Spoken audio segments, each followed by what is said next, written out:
১৯৬০ সালে পৃথিবী এক অভাবনীয় দৃশ্যের সাক্ষী হয়েছিল যখন দুজন অভিযাত্রী সমুদ্রের গভীরতম স্থানে পৌঁছেছিলেন। এই গভীরতম স্থানটির নাম হচ্ছে চ্যালেঞ্জার দ্বীপ, যা পৃথিবীর গভীরতম মহাসাগরে অবস্থিত এবং প্রশান্ত মহাসাগরের মারিয়ানা ট্রেঞ্চে ৩৫,৮০০ ফুট নিচে অবস্থিত।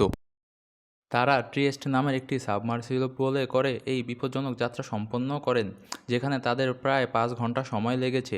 জ্যাক পিকার্ড এবং ডন ওয়ালস ছিলেন এই দুজন ব্যক্তি যারা এই অসম্ভব কাজটিকে সম্ভব করেছিলেন। মহাসাগরের তলদেশের চরম পরিবেশের কারণে তারা প্রায় ২০ মিনিট সেখানে কাটিয়েছিলেন, কারণ সেখানে তাদের সাবমেরিনের উপর ১০০০ গুণ বেশি চাপ পড়ছিল এবং তাপমাত্রা ফ্রিজিংয়ের কাছাকাছি ছিল। চ্যালেঞ্জার দ্বীপের গভীরতা এতটাই বেশি যে এটি ঠিক ততটাই গভীর যতটা উচ্চতায় বাণিজ্যিক বিমানগুলো পৃথিবী থেকে উড়ে যায়।